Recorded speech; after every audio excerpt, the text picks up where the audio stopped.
Right. So, Bismillahirrahmanirrahim. Today we are going to discuss the active electronics remaining part.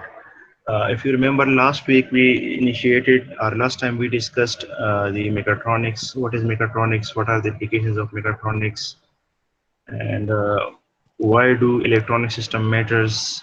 And what are the two types of electronic components?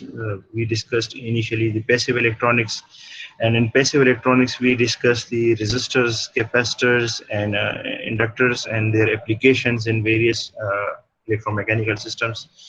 Similarly, we also discussed and started the active electronics.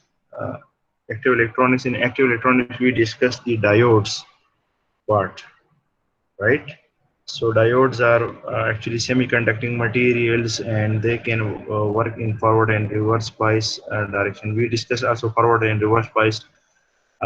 We discussed the diode characteristic and applications, various applications of diodes, right? So we discussed different applications of diodes like signal processing or signal detection, right?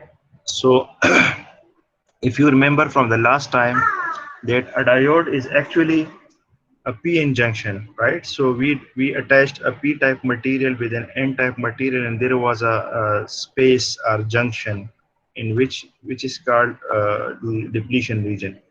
So when we attach the two terminals of the p-n junction with a battery source, because these are active electronics, so they require external energy source to operate or to work, right? So the majority carriers will actually jump into the depletion region, and there will be a continuous flow of charge. So we have conduction, right? So majority carriers can be either holes or electrons, right? So now, if we sandwich a p-type material within the two n-type material, right? Because if you take just these two things, so this is a p-n type material, so this is actually a diode. But if we sandwich a p-type material with another n-type material, right? This is a sandwich between the two n-type materials. So we get actually a new device. And what is this device? This device is called transistor.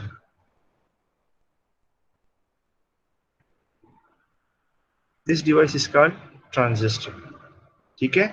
So we can have two types of transistor. We can have either a p-type material sandwich between two n-type of materials. So we call this NPN transistor.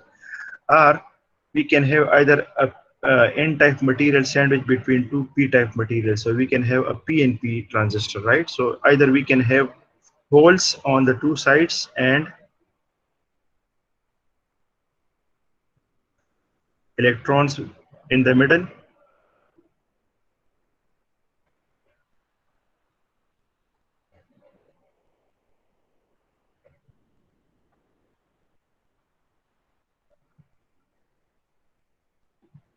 So this device is actually called PNP, because the n-type material is sandwiched between two p-type or n, and now you know that what is p-doped and n-doped materials, right? Okay, so what are the applications of the transistors? Where do we use them, these transistors? So here you can see a few examples of transistor, commercially available transistor models. There are two common and important applications of transistors. One is called amplification. Amplification, by amplification means enhancing signal. We actually increases the signal, the original signal amplitude value, okay? And this signal can be either in the form of voltage or current, okay? Signal can be in the form of either voltage or current. So we can magnify or enhance a signal using this transistor. We will discuss examples of this amplification later in a few slides now. Similarly, the second example of this transistor is actually switching.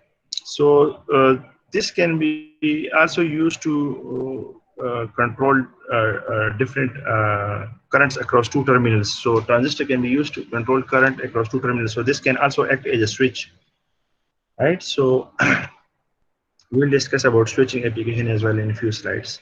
So you must remember that transistors have two common and important applications. One is actually amplification of the signal, and the second one is actually switching. It acts as a switch.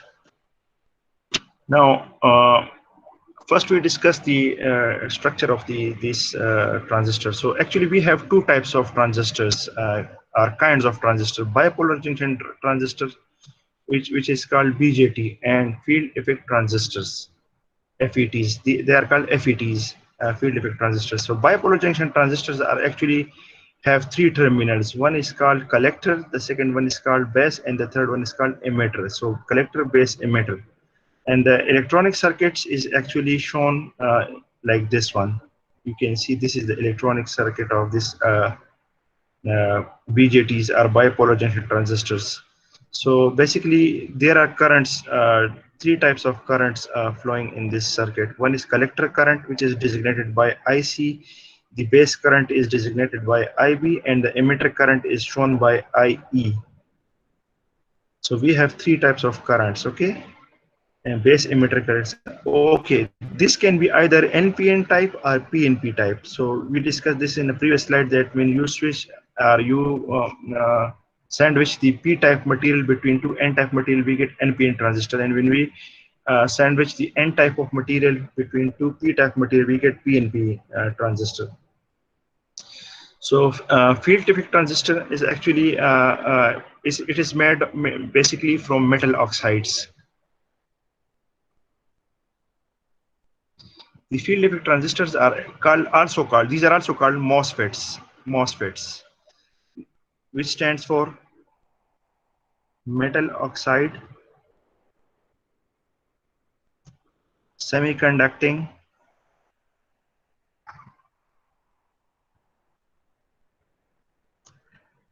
field effect transistor.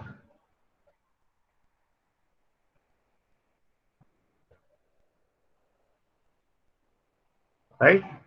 So it also has three parts or three components. One is called this drain, which is designated by D, drain.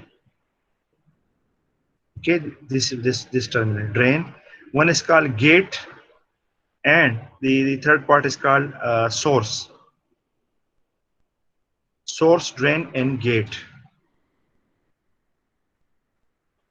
By the way, the electronic structure for this diagram or the MOSFET is actually in this form: drain current, source current, and gate current.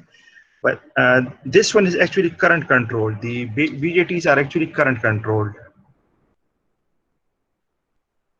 whereas the other one is actually the FETs are actually voltage controlled. They are operated by voltage.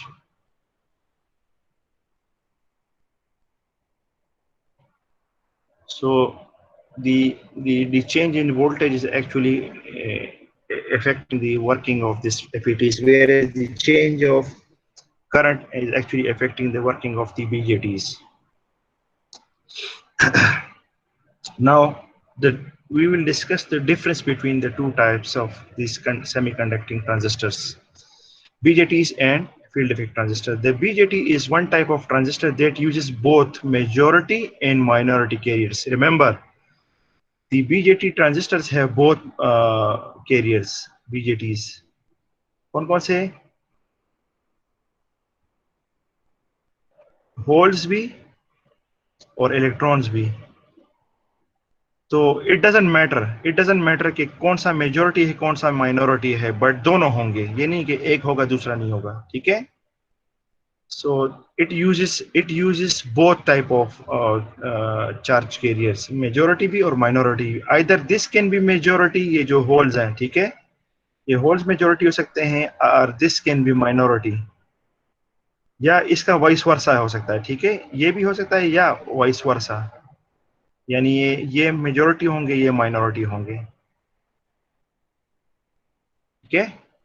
So for BJT to operate, then yeah, the BJT needs both type of carriers, that is holes और electrons. दोनों electrons भी इसको चाहिए होंगे और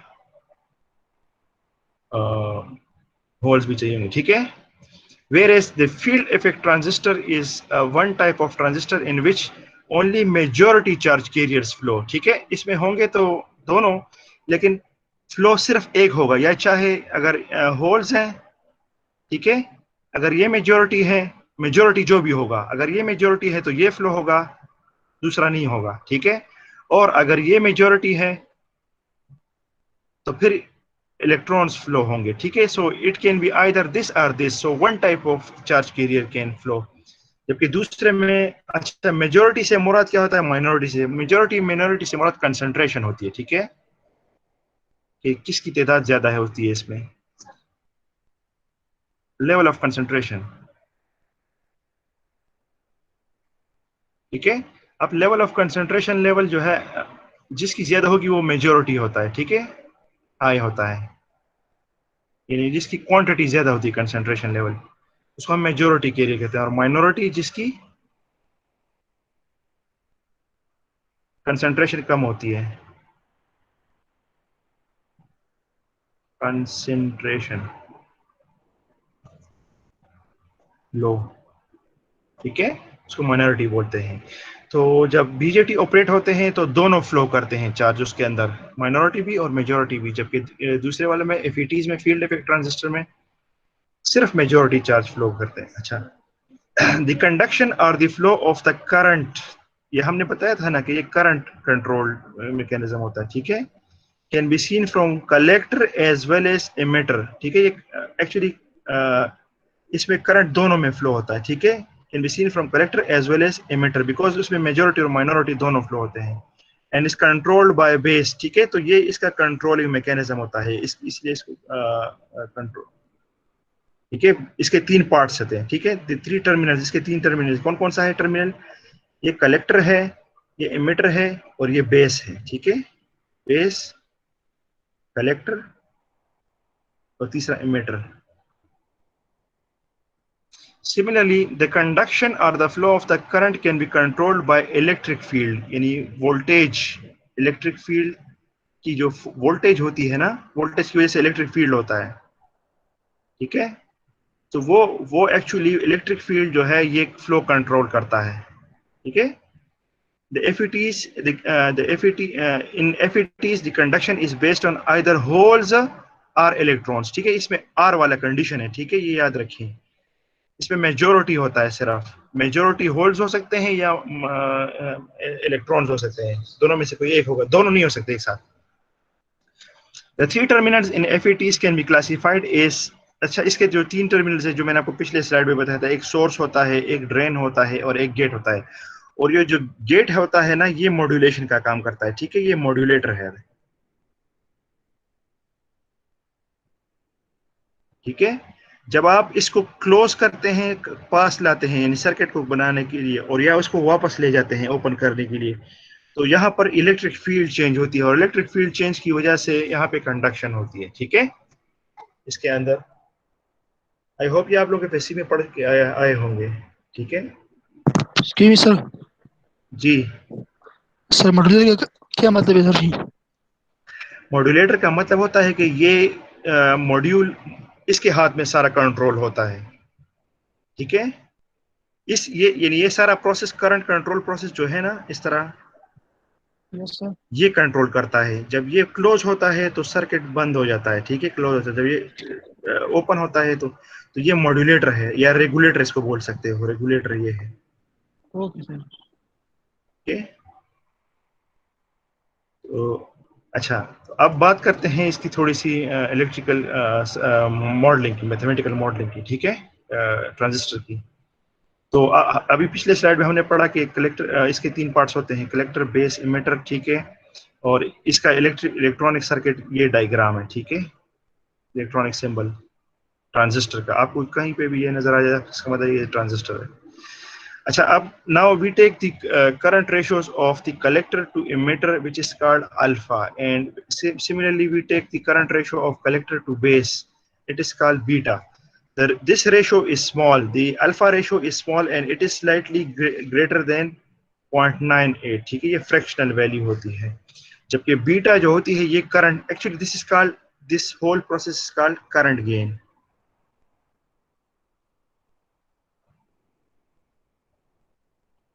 मैंने क्या कहा था, इसका क्या काम होता है ट्रांजिस्टर का, इसके क्या एप्लीकेशन है?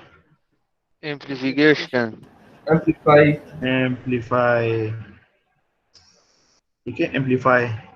सो गेन ये हमने डिस्कस किया था, if you remember last time, ठीक है, कि गेन क्या होता है, गेन क्या होता है?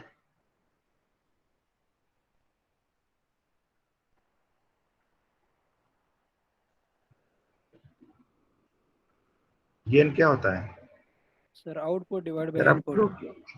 हाँ, आउटपुट बाय इनपुट, ठीक है, एफिशिएंसी। आउटपुट। हाँ, एफिशिएंसी, दूसरे मैकेनिकल टर्म में एफिशिएंसी बोलते हैं, लेकिन इलेक्ट्रिकल टर्म में इसको गेन बोलते हैं, इलेक्ट्रिकल में इसको एफिशिएंसी नहीं बोलते, ठीक है, इलेक्ट्रॉनिक्स में हम गेन बोलते हैं। अच्छा, now if we apply the,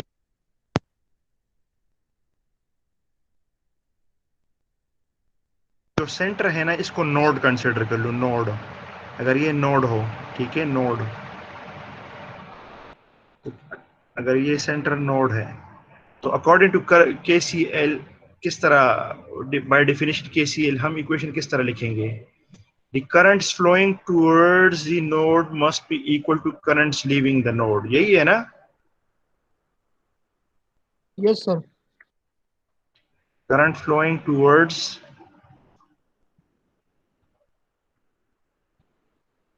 node equal to current leaving nodes, ऐसा ही है ना? या नेट, या the net current across, या net current flow।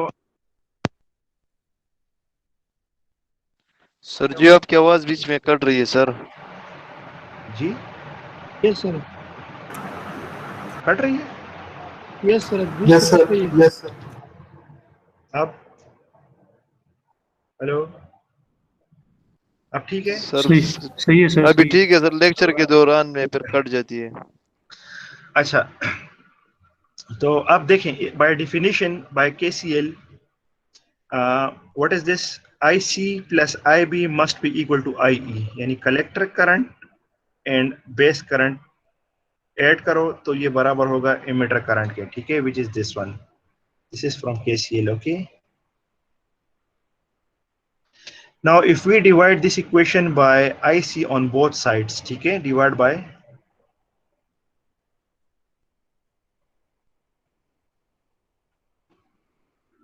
IC, ठीक है।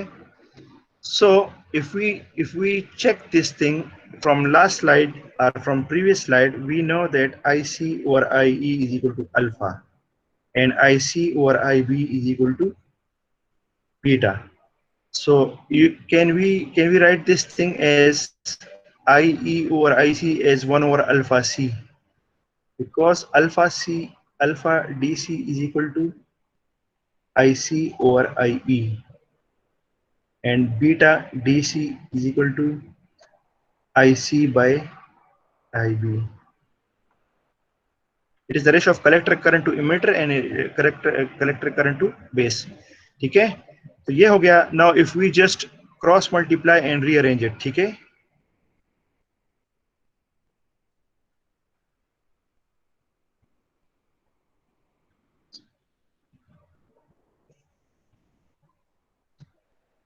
you get this thing, beta in terms of alpha,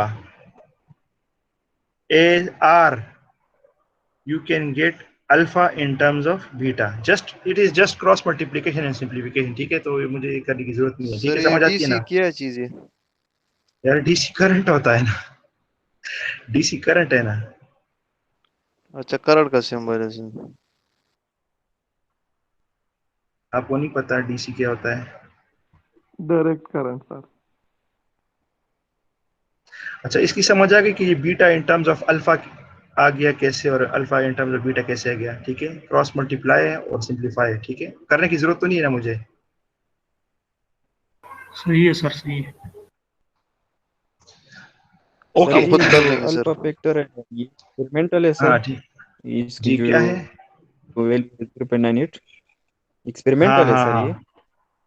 हाँ जी हाँ, एक्सपेरिमेंटल है, ये ग्रेटर देन तो 0.98 होता है, ठीक सर है, ये वन के बराबर तो नहीं, ग्रेटर देन होता है, वन के ठीक है, बराबर तो नहीं हो ग्रेटर देन, सकता सर।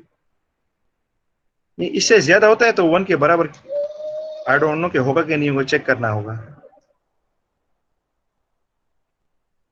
ठीक है, मुझे नहीं पता कि ये 1 के बराबर होता है, लेकिन ये 0.98 से ज्यादा होता है। ठीक है, और दूसरा वाला उसकी रेंज 50 से लेकर 300 तक। ये मेरे ख्याल में कमर्शियली अवेलेबल जो आपके पास ट्रांजिस्टर होते हैं ना, उनकी अपनी एक डेटा शीट होती है। ठीक है, एक डेटा शीट होती है कमर्शियली अवेलेबल उसकी, ट्रांजिस्टर्स की। Okay sir.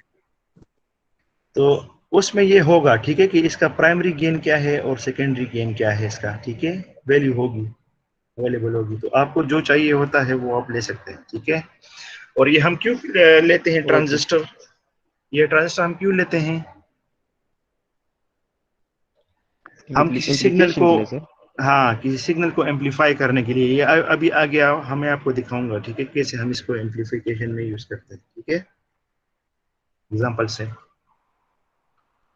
अच्छा, but okay before sir going ठीक। Into that, before going into that amplification example, we discuss the second use of the transistor as switch. So if we use this BJT as switch, so we will observe that the switching is not instantaneous. ठीक है, ये instantaneous नहीं होता। instantaneous से मुराद क्या है कि जब आप कनेक्शन ऑन कर दें तो डायरेक्ट रिस्पॉन्स जो है वो ऑन नहीं होता। ठीक है, और जब आप ऑफ कर देते हैं ट्रांजिस्टर स्विच को, ठीक है, एज ए स्विच, तो यहाँ पर सर्किट ऑन पूरा मतलब जल्दी नहीं होता, इंस्टेंट। ठीक है,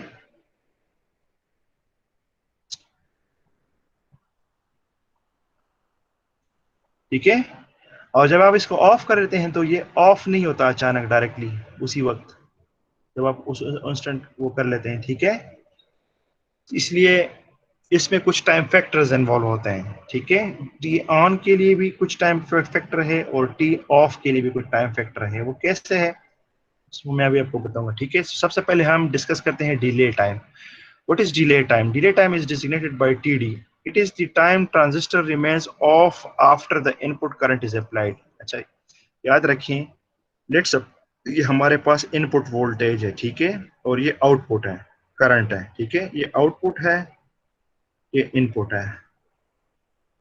ये ग्राफ देखें, जब हमारे पास इनिशियली अभी ये ऑफ आ रहा है, ठीक है, यहां से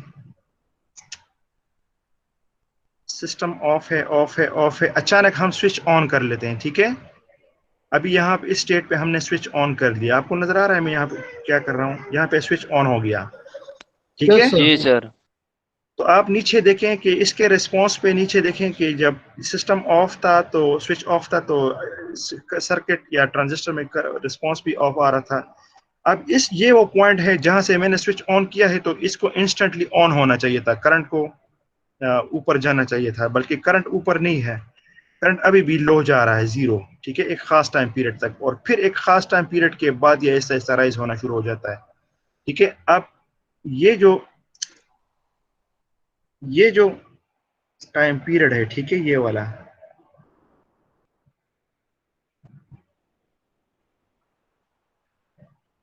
इस टाइम पीरियड के लिए स्विच यहाँ पर ऑन है। ठीक है, स्विच तो ऑन है, हाई स्टेट में है, लेकिन यहाँ पर आउटपुट जो है वो जीरो है नीचे। ठीक है, इसको कहते हैं delay time period. The time transistor remains off after the input current is applied. यहाँ पर इनपुट करंट हाई है लेकिन ये फिर भी ऑफ है, तो इसको कहते हैं डिले टाइम पीरियड। ठीक है, ट्रांजिस्टर का। अच्छा, दूसरा टाइम पीरियड क्या है, उसको बोलते हैं राइजिंग टाइम पीरियड। ठीक है, राइजिंग टाइम पीरियड क्या होता है? It is the time required for the collector current. ये कलेक्टर करंट है। अच्छा, कलेक्टर, कलेक्टर किसका है? ट्रांजिस्टर का कलेक्टर। ठीक है, time required for the collector current to reach 90% of its final value. अच्छा, लेट सपोज एक ट्रांजिस्टर है, उसकी फाइनल वैल्यू कितना है करंट का? लेट से 1 एम्पेयर है। ठीक है, करंट है 1 एम्पेयर है। ठीक है, अब 0.9 एम्पेयर तक पहुंचने में जितना टाइम पीरियड लगता है, the time reach to 0.9 ampere. अब ये एग्जांपल है, अच्छा, यानी हर एक के लिए अलग होगा, हर एग्जांपल के लिए। ठीक है, क्योंकि ये 90% है। तो 90% 1 का 0.9 एम्पेयर ही आता है, ठीक है।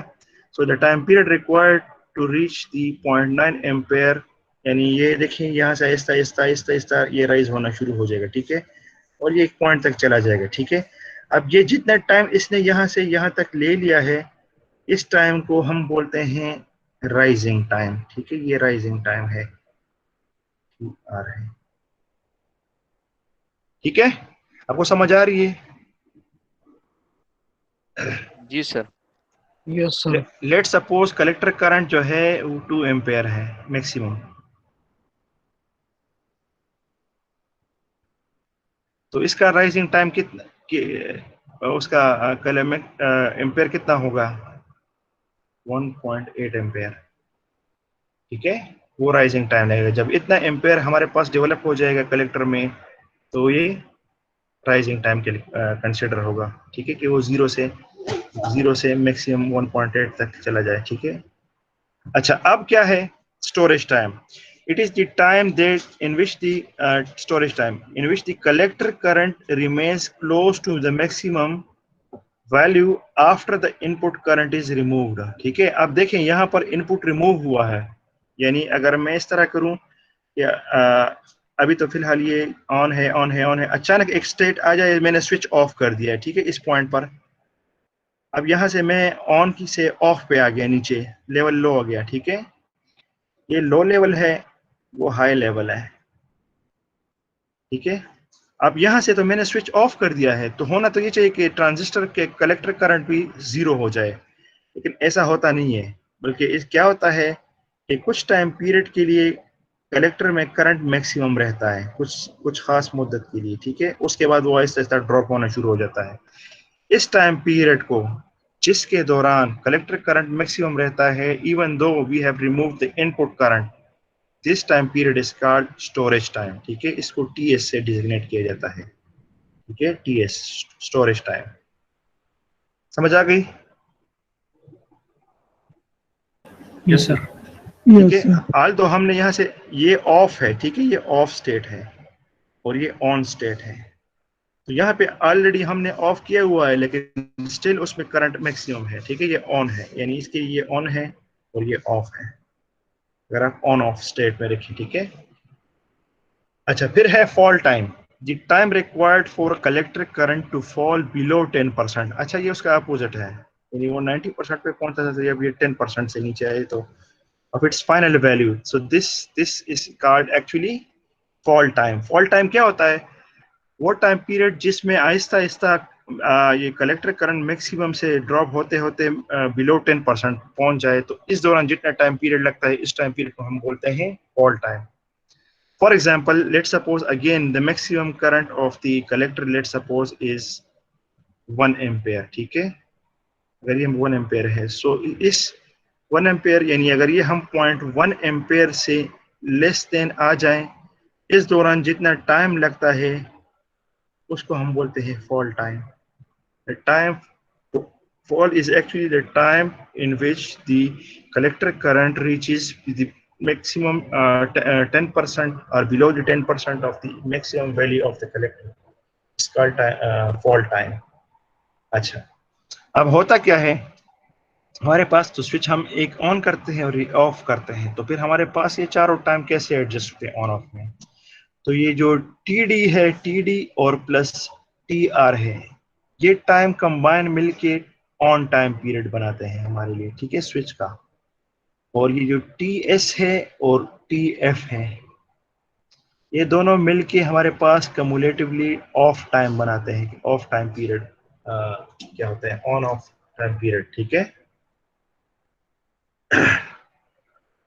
So just like we discussed in the previous slide, the turn on time and turn off time is actually made of these two equations, off time period। अच्छा, so for example, if you go to the market and buy this transistor 2N3904, ठीक है, ये model number है, ठीक है, model number है transistor का। तो अगर आप मार्केट से ये ट्रांजिस्टर उठा लें, तो अगेन इसके डेटा शीट में ये चीजें गिवन होगी, ठीक है, TDTR, TSTF. अच्छा, these are nanoseconds.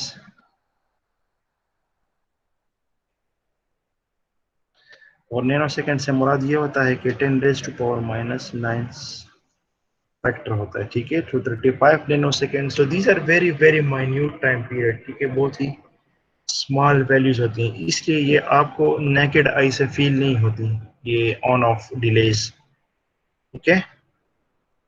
ये नैनो नैनो पार्ट होता है सेकंड का, और एक नैनो होता है 10⁻⁹. सो अगर आपको पास ये गिवन हो कि टी डी टी या टी एस एफ, तो आप टी ऑन और टी ऑफ कैलकुलेट कर सकते हैं by just adding the delay in rise time. So इसका टाइम पीरियड ऑफ ऑन जो है वो ये है 35 + 35, और टी ऑफ जो है 200 + 50, 250, ठीक है. सेकेंड तो ऑन ऑफ टाइम पीरियड आप ट्रांजिस्टर का कैलकुलेट कर सकते हैं. तो ये वो मॉडल है, ठीक है. इस तरह आप जनरली किसी भी उसका मतलब कर सकते हैं, स्विच का फाइंड कर सकते हैं, ट्रांजिस्टर का. अच्छा, अब ट्रांजिस्टर जैसे हमने पहले कहा था कि ये हम एम्पलीफिकेशन पर्पस के लिए यूज करते हैं, ठीक है. So it helps us to control high power devices using low power devices, ठीक है. ये ट्रांजिस्टर के जरिए हम हाई पावर डिवाइसेस को कंट्रोल करते हैं यूजिंग लो पावर डिवाइसेस. कैसे? हाई पावर से मुराद होता है कि ग्रेटर देन 500 मिलीवाट, यानी ग्रेटर देन 0.5 वाट, ठीक है. 0.5 वाट है ये ऑलमोस्ट. अच्छा, लो पावर से मुराद कितने हैं, कि कितने लो पावर डिवाइस से लेस देन 50 मिलीवाट या लेस देन 0.05 वाट. आप देखें कि एक डिवाइस है जिसकी पावर रिक्वायरमेंट इससे इतनी कम होती है, इससे भी कम होती है, उसके जरिए हम इतने हेवी पावर डिवाइसेस को कंट्रोल करते हैं, ठीक है. ये ऑलमोस्ट इसका 10 टाइम्स हायर है, 10 टाइम्स हायर है, ठीक है.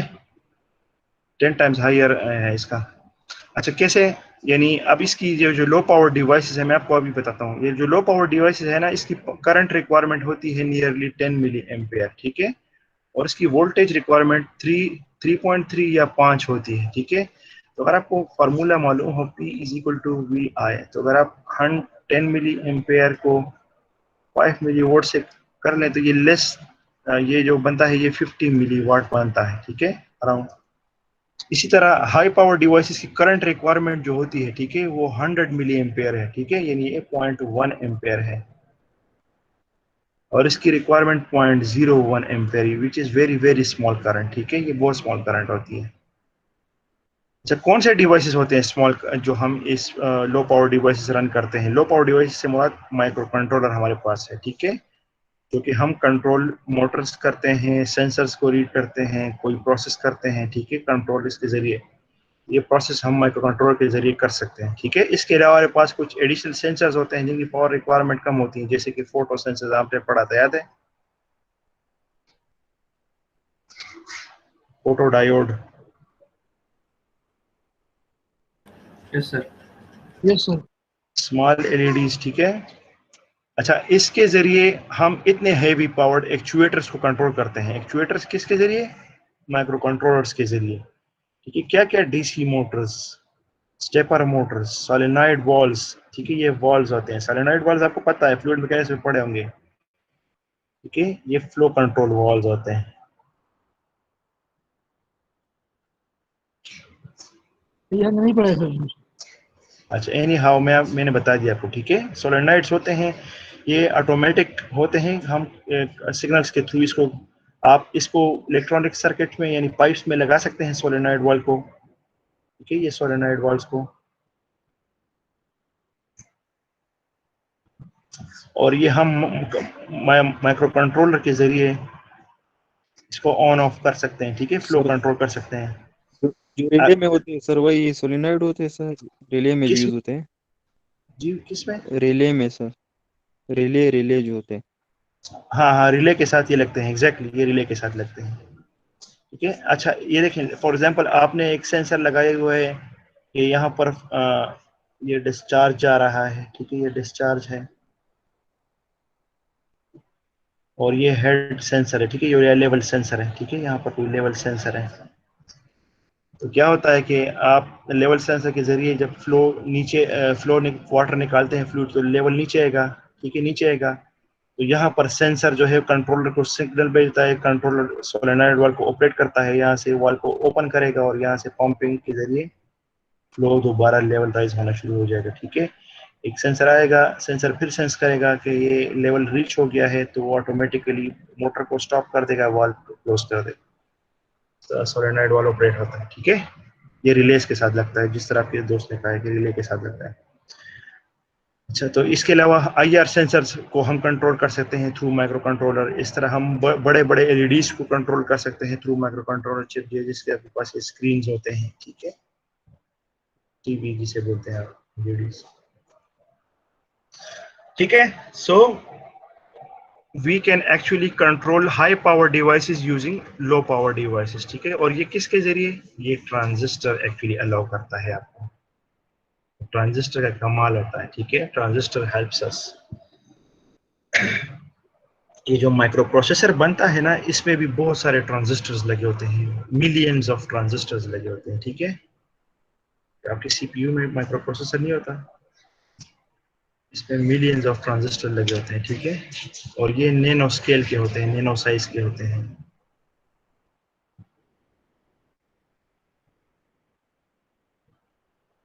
इसमें माइक्रो प्रोसेसर इससे बनता है, ठीक है।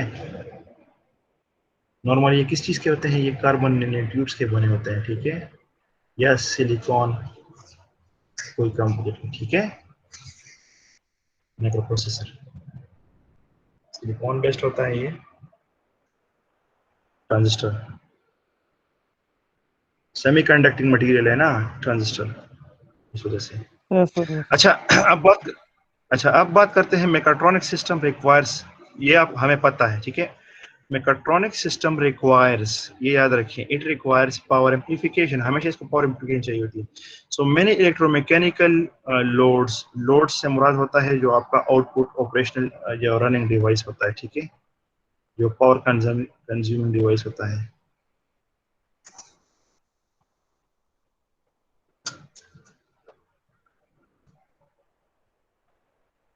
Many electromechanical loads have a low resistance requiring an emphasis on current gain, ठीक है। अगर उसमें रेजिस्टेंस लो होगी तो उसको फिर ज्यादा करंट चाहिए होता है, मोर करंट रिक्वायर्ड, ठीक है। अगर रेजिस्टेंस लो होगी तो क्या होगा? करंट ज्यादा चाहिए होगा। नाउ अनलाइक पावर एम्पलीफायर्स, ठीक है, power amplifications for communication and audio systems, ठीक है, ऑडियो सिस्टम और DC response is often necessary.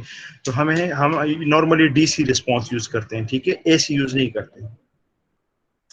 और पावर एम्पलीफिकेशन में communication and audio system DC response हमेशा चाहिए होता है, ठीक है, AC नहीं चाहिए होता है,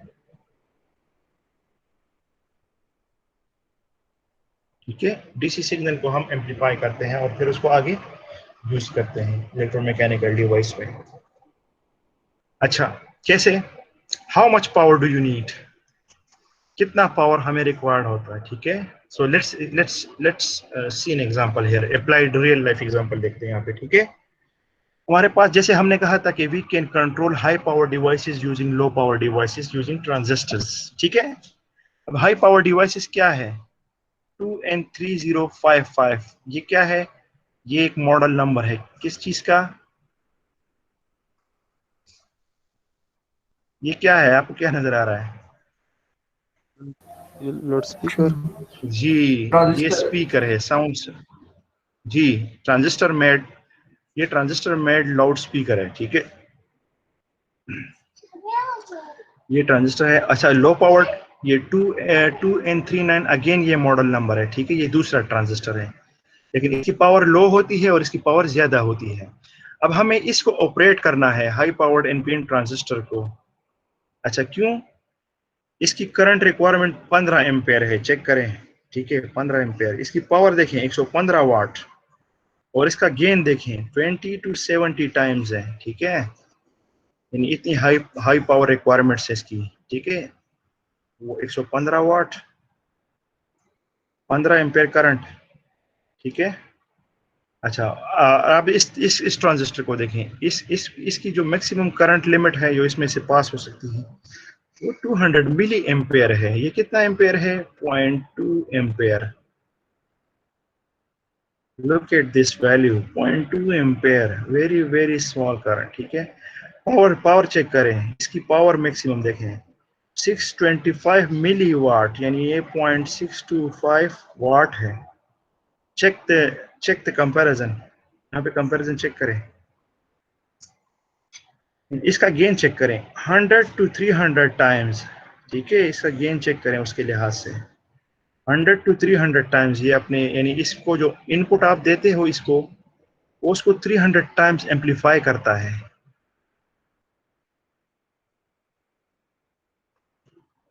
ठीक है, मैक्सिमम 100 से लेकर 300 टाइम्स एम्पलीफाई करता है इनपुट को।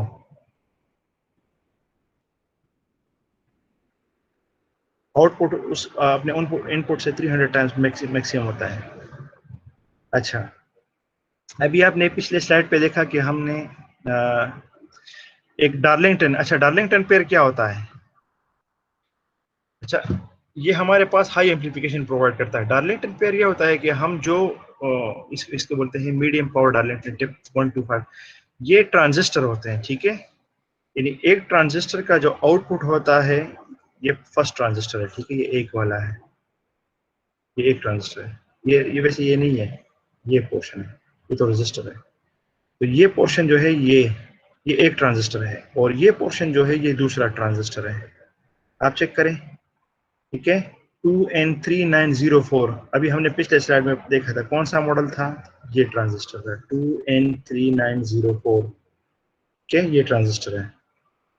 इसके आउटपुट को हम दूसरे के इनपुट पे लगा लें तो हमारे पास मैक्सिमम करंट 4 एम्पेयर बन जाता है, मैक्सिमम पावर 65 वाट अचीव हो जाती है, और गेन देखें कितना गेन मिलता है हमें, 2500 टाइम्स। ठीक है, तो हम एक छोटे से सिग्नल को लेते हैं और उसको 2500 टाइम्स एम्पलीफाई करते हैं। यानी मिसाल ले लूं मैं, 1 मिली एम्पेयर करंट ले लूं इनपुट में।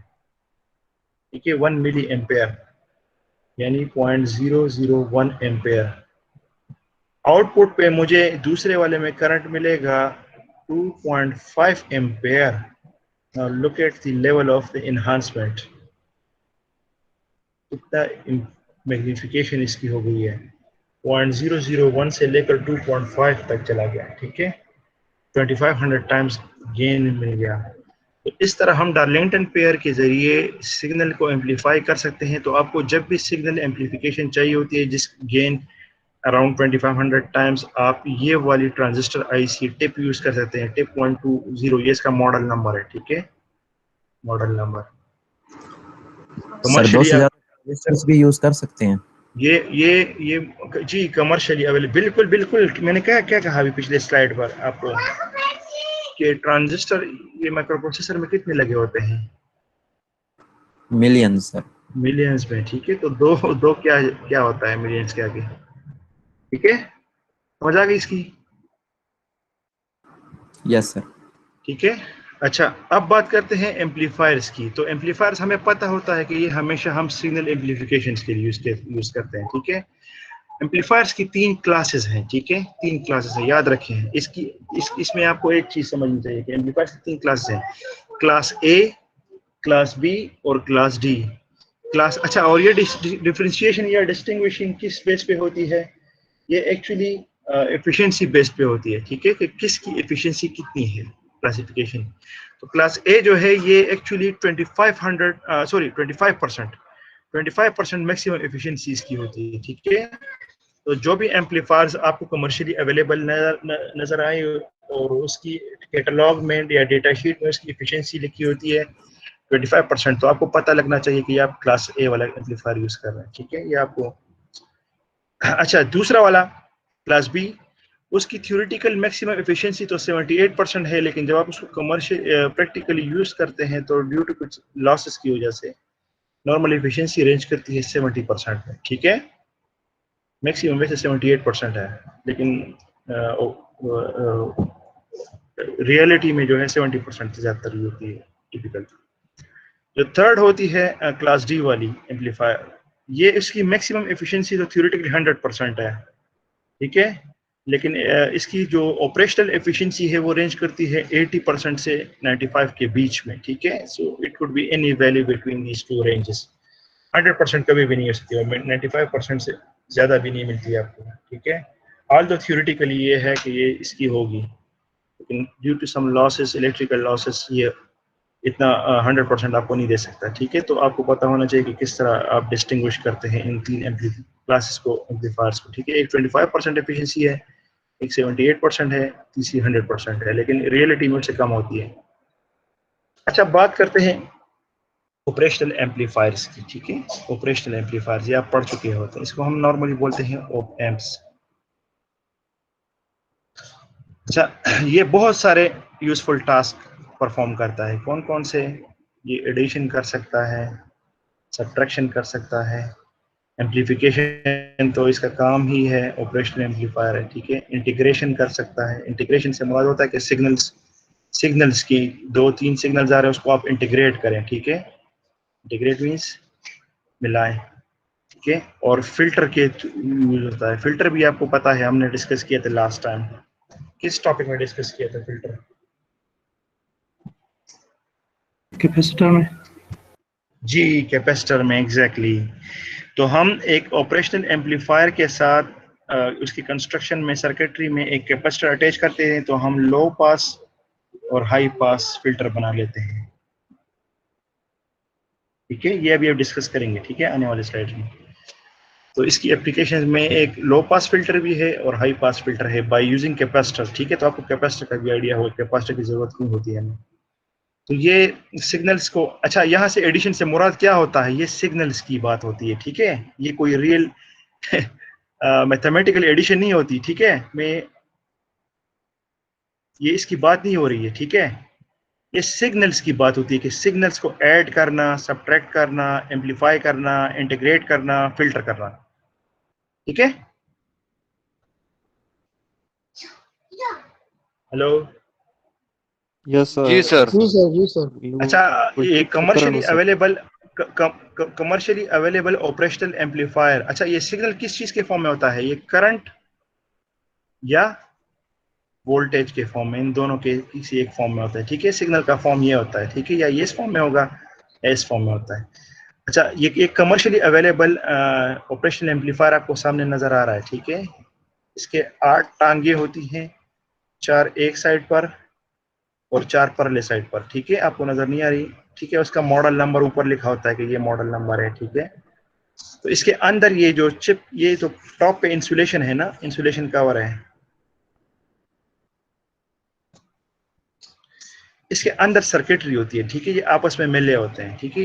ये जो आपको टांगे नजर आ रही है ना, ये आपस में अंदर मिले होती हैं, ठीक है। मैं अभी आपको दिखाता हूँ नेक्स्ट स्लाइड पर। जी, इस ऑपरेशनल एम्पलीफायर का टिपिकल इलेक्ट्रॉनिक डायग्राम ये होता है, ठीक है। आपको जब भी इलेक्ट्रिकल डायग्राम नजर आ जाए तो वो इस तरह होगा, ठीक है। इसका एक इन्वर्टिंग इनपुट टर्मिनल होता है, एक नॉन इन्वर्टिंग इनपुट टर्मिनल होता है, ठीक है। एक आउटपुट टर्मिनल होता है, ठीक है। अच्छा, आउटपुट, अच्छा, अब इसमें पॉजिटिव डायरेक्शन और नेगेटिव डायरेक्शन की बात करते हैं, ठीक है, कि आउटपुट पॉजिटिव डायरेक्शन में होगा या नेगेटिव डायरेक्शन में होगा। कैसे पता चलेगा? जब हम ये जो इनपुट लेते हैं, इन्वर्टिंग और नॉन इन्वर्टिंग, इसके रेंज पे डिपेंड करता है कि कौन सा हाई है, कौन सा लो है। इसमें एक बैकवर्ड में एक हाई होगा, दूसरा लो होगा, ठीक है। यानी या ये होगा या ये होगा या ये वाला होगा। तो अगर जो हाई होगा दूसरा लो होगा तो उसकी वोल्टेज वैल्यू हाई होगी ना, पोटेंशियल वैल्यू। हाई से मुराद होता है कि ये 5 है तो ये दूसरा 0 है, ठीक है। तो या ये हो सकता है या ये हो सकता है। तो अगर हमारे पास ये जो नॉन इन्वर्टिंग टर्मिनल है ये हाई हो या हाई पोटेंशियल पे हो, दूसरा लो हो, ठीक है, यानी E positive is greater than E negative, तो हमारे पास पॉजिटिव डायरेक्शन में ये जो आउटपुट होता है, ठीक है। और जो अगर हमारे पास ये दूसरा वाला इन्वर्टिंग वाला हाई हो और नॉन इन्वर्टिंग वाला लो हो, यानी ये ई नेगेटिव पोटेंशियल हाई हो दूसरे से, तो हमारे पास नेगेटिव डायरेक्शन में आउटपुट ड्रिवन होता है। अच्छा, ये आपको एक प्लॉट नजर आ रहा है यहाँ पर, ये जो है ना ये इनपुट है और ये जो है ना ये आउटपुट है। आउटपुट हम डिजिग्नेट करते हैं ई नॉट से। इनपुट जो है इन दोनों का डिफरेंस है, ई पॉजिटिव माइनस ई नेगेटिव का, ठीक है, इसको नेट ई बोलते हैं, ई पॉजिटिव माइनस ई नेगेटिव, ठीक है। अच्छा, पिछले स्लाइड में आपने याद देखा था ना कि उसकी 4 टांगे एक तरफ थी, 4 टांगे दूसरी तरफ थी। यहाँ पर आप देखें ये वो टांगे हैं, ठीक है। तो ये पिन नंबर 2 जो है ना, आपको नजर आ रहा है पिन नंबर 2, ये पिन है, ये टांग नंबर 2, और ये पिन नंबर 3 है। ये पॉजिटिव है, नेगेटिव, ये इनपुट्स हैं। और पिन नंबर 6 जो है ना, ये आउटपुट है, ठीक है। और ये दूसरे और सपोर्टिंग टर्मिनल्स हैं जो दूसरे फंक्शंस के काम आते हैं, ठीक है। अच्छा, अब इधर देखें, हमने इक्वेशन अगर गेन के लिए फाइंड करना हो, गेन क्या होता है हमारे पास, गेन, हमारे पास गेन को अगर हम डिजिग्नेट करें जी नॉट से, तो वो क्या होगा, output G naught divide by E, और ये जो ई है ई नॉट, ये बराबर है ई प्लस माइनस ई नेगेटिव, ठीक है, इसके बराबर है, ये जी नॉट इसके बराबर है। तो हम ये लिख सकते हैं ना कि E naught is equal to G naught into E plus minus E negative, यानी output is equal to gain multiplied by input, ये याद रखें। अच्छा, ये आप जब 8 सेमेस्टर में जाएंगे ना, 8 सेमेस्टर में माइक्रो कंट्रोल ऑटोमेटिक कंट्रोल एक कोर्स है, उसमें जब आप ये पढ़ेंगे तो आपको ये इक्वेशन याद आ जाएगी जो मैंने आपको पढ़ाई है अभी, कि आउटपुट बराबर होता है गेन मल्टीप्लाइड बाय इनपुट के। अच्छा, देखें इधर, अब यहाँ पर एक चीज है, जब हम इनपुट को लगाते हैं, ठीक है, ये जो ई देते हैं, ठीक है, ई प्लस और ई नेगेटिव ये देते हैं, तो ये एक खास पॉइंट पर ये ऊपर जा रहा होता है, जा रहा होता है, जा रहा होता है, जा रहा होता है, जा रहा होता है, एक पॉइंट आ जाता है, ठीक है, एक पॉइंट आ जाता है। उसके बाद आप बेशक जितना इनपुट इंक्रीज कर दें, ठीक है, इनपुट जितना भी इंक्रीज कर दें,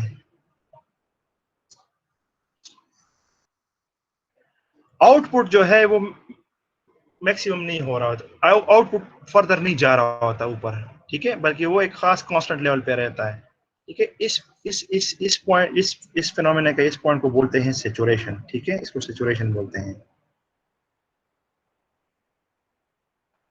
सैचुरेशन ऑफ एम्पलीफायर्स। यानी हम देखें इस पॉइंट पे, एक खास पॉइंट पे आ जाता है, जब हम इनपुट दे रहे होते हैं आउटपुट भी इंक्रीज हो रहा था, तो हमारे पास गेन पॉजिटिव है, ठीक है, गेन पॉजिटिव होता है, स्लोप इंक्रीज होता है, ठीक है, ये स्लोप है। गेन क्या होता है, ये स्लोप है। अच्छा, स्लोप,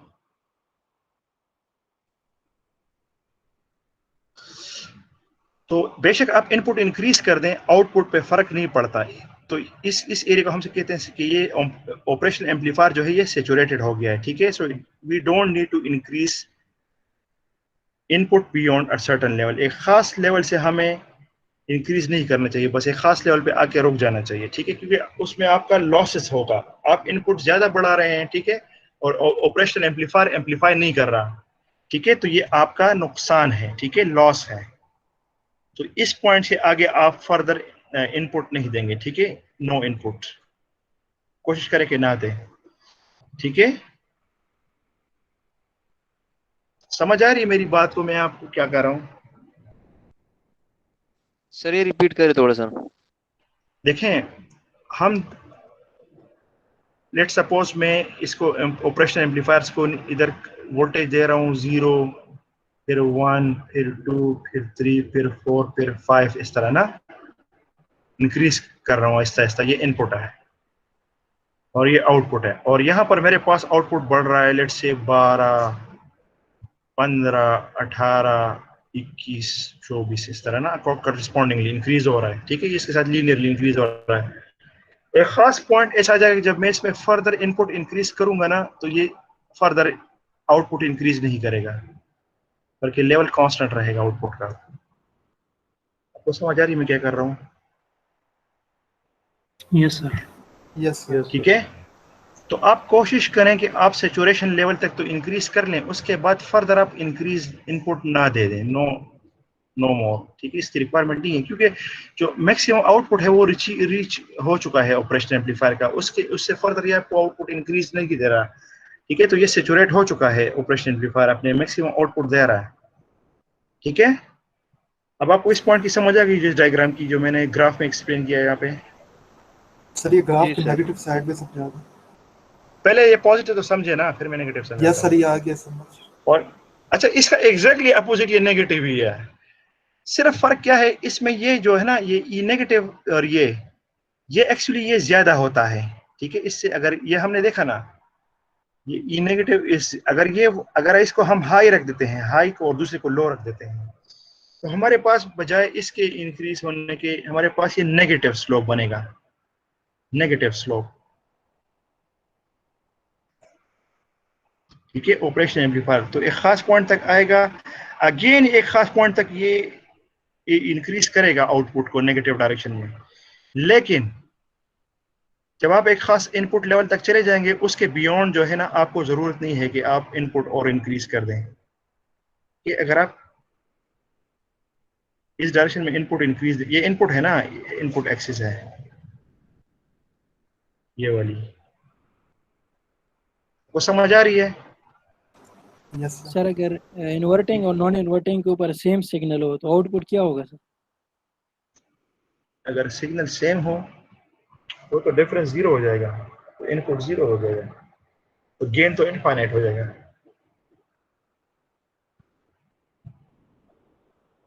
हेलो, यस सर।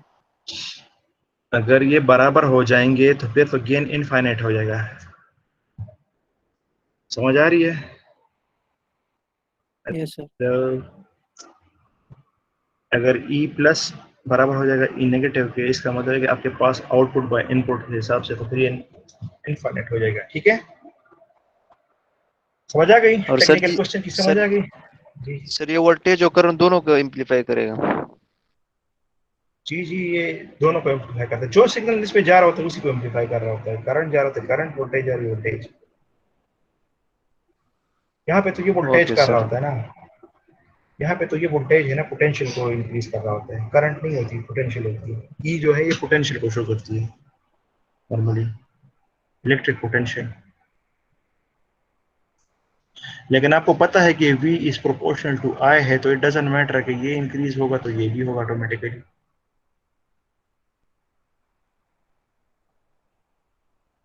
ठीक है। या जी E इज सर। प्रोपोर्शनल, या ये E is proportional to I है। ओम्स लॉ पढ़ा है ना, इट डजंट मैटर, ये जी सर। कोरिलेटेड है आपस में कोरिलेटेड है। तो अब जिस चीज को भी इंक्रीज करेंगे दूसरा इंक्रीज होगा। अच्छा, अब बात करते हैं इन्वर्टिंग एम्पलीफायर्स की और नॉन इन्वर्टिंग एम्पलीफायर की। ये ऑपरेशनल एम्पलीफायर है, ठीक है। वही जो अभी पिछले स्लाइड पर आपने देखा, इन्वर्टिंग एम्पलीफायर। इसमें हमने दो रेजिस्टर्स लगाए, एक सीरीज में लगाए, ठीक है। ये पैरेलल इन्वर्टिंग और ये नॉन इन्वर्टिंग है, ठीक है। अच्छा, हमने क्या करना है इसमें, अगेन ये ओम्स लॉ और केसीएल केवीएल वगैरह बैलेंसिंग करनी है इसकी, ठीक है।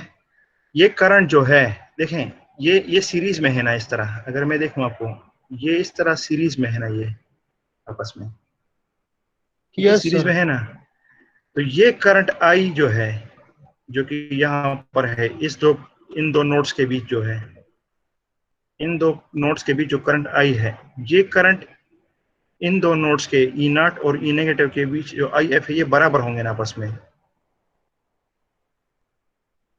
सीरीज में करंट सेम होता है ना, सीरीज में करंट सेम होता है ना। Yes sir. Yes sir. जी सर। जी सर। हाँ, तो इसका मतलब ये कि मैं ये लिख सकता हूँ कि I I is equal to I F, ये लिख सकता हूँ, ये Yes, लिख sir. सकता हूँ कि नहीं लिख सकता है? अच्छा, आई आई किस चीज के बराबर है?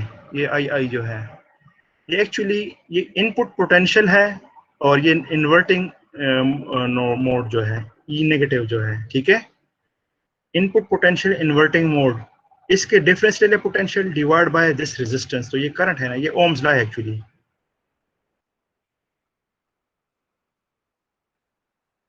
ठीक है। EI minus E negative, EI minus E negative divide by R1 is equal to II, ये इसके बराबर है। ऐसा है कि नहीं है? II किस चीज के बराबर है यार? इस नोड के और इस नोड के बीच डिफरेंस ले लो, ये V है ना, ये पोटेंशियल डिफरेंस है, डेल्टा E ओवर R होगा ना, ऐसा होगा Yes, ना? sir. I is equal to V divided by R. तो ये डेल्टा ई, तो ये इसके बराबर नहीं है, ये इसके बराबर नहीं है। आपको समझ नहीं आ रही?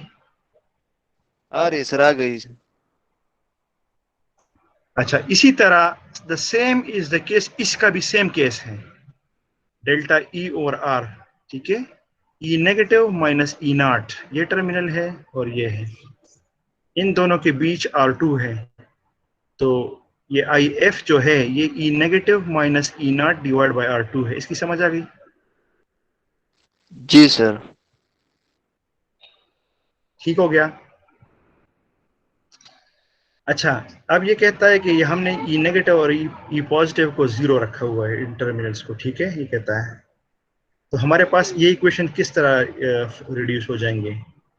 इस इक्वेशंस को देखें, चेक करें। इसमें नेगेटिव वाले ये भी जीरो हो गया और ये भी जीरो हो गया, तो ये हो जाएगा ई आई और ये हो जाएगा ई आई और R1 is equal to minus E not, और एक्चुअली यहाँ पे थोड़ी सी एक स्टेप एडवांस में किया गया है, माइनस ई नॉट और R2, ये हो गया।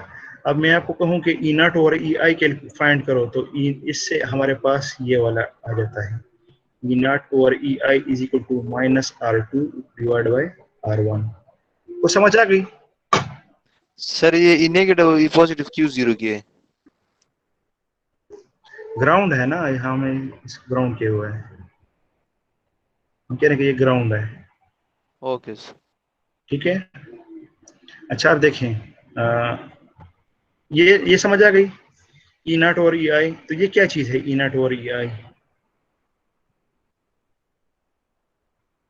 Output divide by input. Gain. Gain gain हाँ, तो इसको हम क्या बोलते हैं? गेन। Gain sir. गेन है, इसको हम जी नॉट बोलते हैं, ठीक है, गेन। अच्छा, ये जी नॉट जो है, अगर आपको दोनों रेजिस्टेंस की वैल्यू मालूम हो R1 और R2 की, you can find out gain ratio by direct taking ratio R2 by R1। okay? अगर आपको R2 और R1 की वैल्यू मालूम हो तो आप इन्वर्टिंग एम्पलीफायर की गेन फाइंड कर सकते हैं स्ट्रेट अवे। अगर आपको आउटपुट वोल्टेज फाइंड करना हो इन्वर्टिंग एम्पलीफायर का, तो सिंपली इनपुट को गेन के साथ मल्टीप्लाई कर रहे हैं, ठीक है, गेन को मल्टीप्लाई करें इनपुट के साथ, तो आपको आउटपुट मिल जाएगा इन्वर्टिंग एम्पलीफायर का। समझ आ गई इसकी? जी सर। सिमिलरली हमारे पास नॉन इन्वर्टिंग एम्पलीफायर है, ठीक है। अब हम क्या करते हैं कि हम नॉन इन्वर्टिंग एम्पलीफायर को कर लेते हैं और इसको इनपुट देते हैं पॉजिटिव टर्मिनल को। तो अगेन इसको जस्ट सिंपली जब इस पे वो basic principles of electrical theories apply की, तो हमारे पास इक्वेशन आ गई है ई आई, ठीक है। ये वोल्टेज डिवाइडर है, याद है मैंने आपको बताया था कि उसका क्या काम होता है? रजिस्टर क्या काम करता है? वोल्टेज डिवाइड करता है। एग्जैक्टली। तो यहाँ पे भी ये वोल्टेज डिवाइडर लगा हुआ है, ठीक है। तो जब ये वोल्टेज डिवाइडर लग गया है, तो अब हमें आउटपुट और इनपुट कैलकुलेट करना। तो रेजिस्टर्स की रेशियो जब हम कैलकुलेट करेंगे R1 divide by R1 plus R2 into E not. E not हमारे पास आउटपुट है, ये जस्ट आउटपुट इसको क्रॉस लेके गए हैं, ठीक है, उसके साथ मल्टीप्लाई करने के लिए। और फिर हमारे पास ई नॉट इस इक्वेशन से ये नीचे आया है, ठीक है, E naught is equal to 1 plus R2 और R1 इंटू ई आई। अच्छा, या इसको ऐसे भी लिख सकते हैं फर्दरी कि ई नॉट और E I is equal to 1 plus R2 by R1। अच्छा, अब आप मुझे बताएं कि इन्वर्टिंग और नॉन इन्वर्टिंग एम्पलीफायर के गेन में क्या फर्क है दोनों के गेन में? अगर मैं आपको सेम रेजिस्टेंस दोनों के लिए दे दूं, ये अब मैं आपके टेक्निकल क्वेश्चन मैंने आपसे 2-3 पूछने हैं। If R1 and R2 is same for both amplifiers, which one will have maximum gain? Non inverting. Non inverting. Non inverting sir, non inverting. G, and by how much amount? Two times. Two times. Two time. No. If I say it will be increased by only 1, then can you deny it? Sir 1 किस तरह sir? 1 तो है और plus ये जब 2 और 1 cut Yes, जाएंगे sir. तो 1 + 1 2 हो Sir, जाएगा। only one Yes, sir, input. one add होगा बस। Only one add. आप जो भी कर ले, मैंने आपको जो बताया है ना, यही होगा, ठीक है। ये जो नॉन इन्वर्टिंग का एम्पलीफायर है ना, इसका गेन एक इंक्रीज होगा बाय 1, यानी अगर इसका गेन 50 है ना, इसका गेन 50 है तो इसका आएगा 51 बस। तो आप इस पे सोचें Yes, sir. कैसे, ठीक है, समझ आ रही है? Yes, sir. अच्छा, दे दिया सर। अब मुझे ये बताएं कि जब हम इस इक्वेशन में R2 को 0 कर दें और R1 को इनफाइनाइट कर दें तो फिर क्या होगा? अगर हम R2 को 0 कर दें, अगर R2 को सर हम 0 इनपुट कर दें, आउटपुट सेम। हाँ, input is equal to output. इसका मतलब है कि क्योंकि समथिंग डिवाइड बाय इन्फिनिटी से 0 आता है। अच्छा, इसका मतलब कि इनपुट आउटपुट सेम है, इसका मतलब है कि इन ऑपरेशनल एम्पलीफायर जो है ये फजूल है, ठीक है, इस सिग्नल को एम्पलीफाई नहीं कर रहा है, ठीक है। तो याद रखिए कि कभी भी आपने R2 को 0 नहीं करना टेक्निकली, ये डिजाइन कंसिडरेशंस होती हैं, ठीक है। These are design considerations when you are designing operational amplifiers.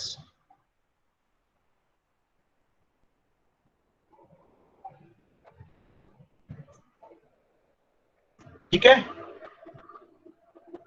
Hello, yes sir ठीक है ठीक है। ऑपरेशनल सर ये एम्पलीफायर ऊपर 1 का थोड़ा बताएं सर, ये 1 किस तरह आ गया सर? ये कौन सा 1? अच्छा, ये यार, ये खुदा के बंदे, ये सिंपल, ये डिवीजन है। अगर हम R1 और R1 कर दें प्लस R2 और R1 कर दें, ये इस तरह नहीं लिख सकते इस ब्रैकेट वाले टर्म्स को, इससे 1 + R2 / R1 नहीं आ जाएगा, ये सीरीज, ये इक्वेशन है ना। नहीं सर, ये आपने जो क्वेश्चन पूछा था कि इंक्रीज बाय ओनली 1, ये किस तरह? किस तरह का? मुझे ये बताएं, इसका एम्पलीफायर्स का इन्वर्टिंग एम्पलीफायर का गेन किस चीज के बराबर होता है?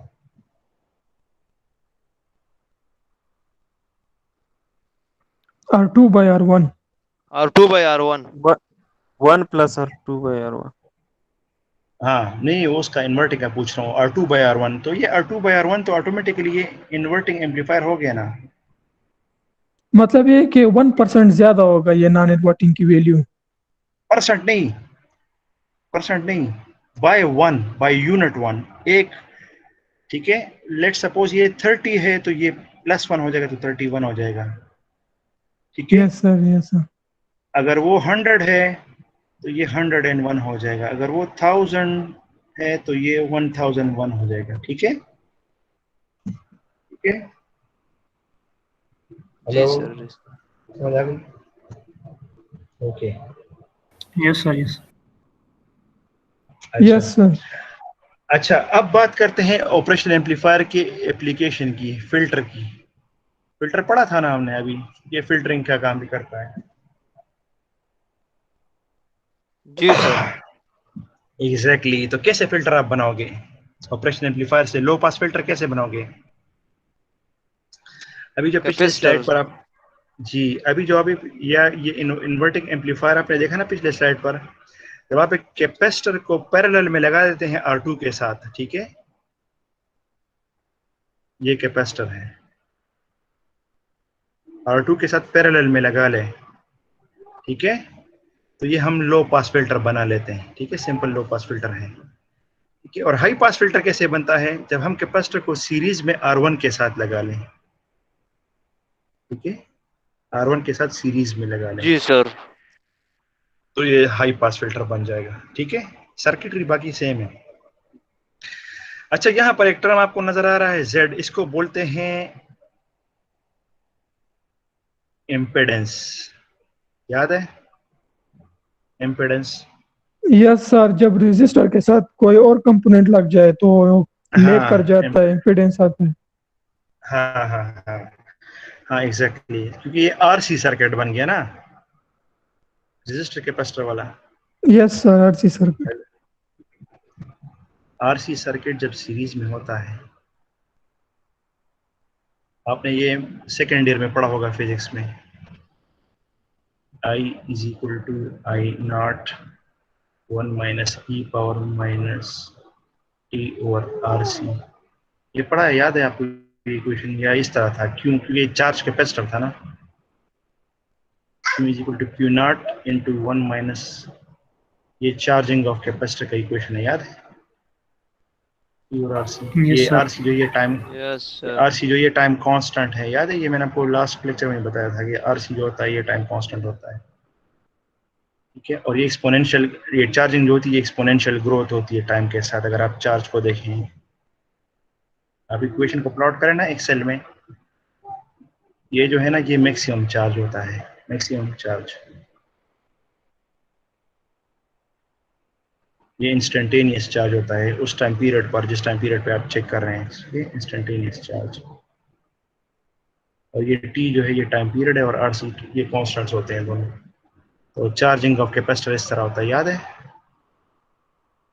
डिस्चार्जिंग ऐसे यस होती सर। है। अच्छा, anyway, coming back to our original topic here, low pass filter. तो इम्पेडेंस जेड। अच्छा, अब हमने चूंकि गेन फाइंड करना होता है, अगेन हमने गेन फाइंड करना है ना फिल्टर का, सारा खेल हम इसके लिए करेंगे। अच्छा, तो गेन में हमारे पास, आपको याद है किस चीज के बराबर था? -R2 और R1 था ना? यस जी सर। सर। -R2 और R1। तो यहाँ पर तो R2 नहीं है ना, सिर्फ वो तो सिर्फ R2 था, तो हमने सिर्फ -R2। अब तो यहाँ पर C है, तो यहाँ पर गेन क्या होगा? आप मुझे बताएं कोई, शाबाश। नेट और EI क्या होगा इस टर्म में? माइनस क्या होगा?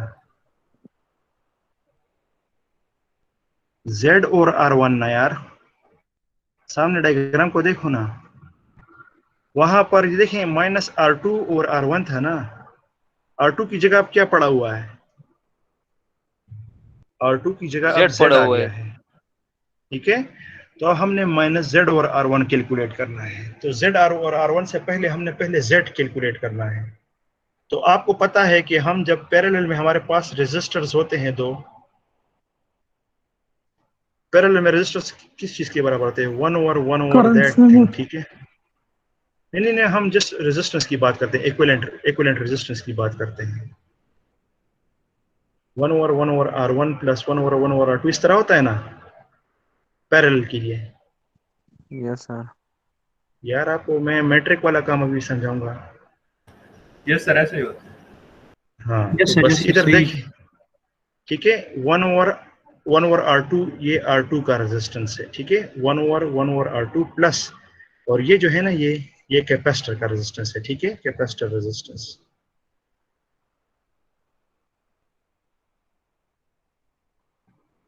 J⍵C, ठीक है? जब आप इसको सिंप्लीफाई कर लें, जस्ट वो एलसीएम ले ले, ऊपर नीचे कर लें, ठीक है? ये मुझे करने की जरूरत तो नहीं है ना कि आप कहेंगे ये कहाँ से आ गया। सर ये हम लोग खुद ट्राई कर देंगे। सही है सर। सिंपल है यार, ये देखें R2 एलसीएम ले लें, R2 एलसीएम ले लें, यस सर, सही है, बिल्कुल ये सही है 1 प्लस J⍵C R2 हो जाएगा डिवाइड बाय 1। जब इसको मैं फ्लिप करूंगा तो ये ऊपर चला जाएगा, R2 ओवर 1 प्लस J⍵R2C। ये बन गया ना ये टर्म पूरा? यस सर, आसान है सर। Yes sir. हाँ, तो सिंपल मैथड ये है। अच्छा, Z मेरे पास आ गया ना, Z हमने फाइंड करना था। अब इम्पेडेंस फाइंड, अब हमने गेन फाइंड करना है, तो -E0 over EI is equal to minus ये Z डिवाइडेड बाय R1। अब अगेन इसको R2 ऊपर R2 ले कैंसिल जाओ। होता है। हाँ, अब दोबारा इसको अरेंज सिंप्लीफाई करना करें है, तो हाँ, बस रीअरेंज जस्ट करना अरेंज है। करना है, तो ये आपके पास ये टर्म आ जाएगा, ठीक है? So this is the gain equation for low pass filter, ठीक है? Similarly same is the case with the high pass filter, ठीक है?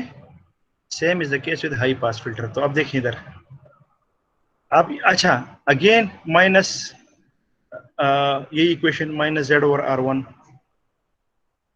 ई नॉट और ई आई कैलकुलेट करना है आपने, ठीक है। तो z अब हमारे पास किस चीज के बराबर है यहाँ पर, z हमारे पास सीरीज में r1 सर। प्लस सी। अब हाँ हाँ, आप सीरीज में, तो आप सिंपली ऐड करना है सीधा सीधा, तो r1 plus 1/j omega C, ठीक है, क्योंकि कैपेसिटर का रेजिस्टेंस जो होता है 1/j ओमेगा सी होता है, ठीक है, कैपेसिटर का रेजिस्टेंस। तो यहाँ पर चूंकि वो ऑलरेडी 1/1 था तो वो ऊपर चला गया, तो j ओमेगा सी आपको नजर आ रहा है, ठीक है, बिल्कुल सर जी। सही है। यहाँ पर आपको 1/, इसलिए नजर नहीं आ रहा क्योंकि उसका अपना रेजिस्टेंस जो होता है कैपेसिटर का वो 1/j ओमेगा सी होता है।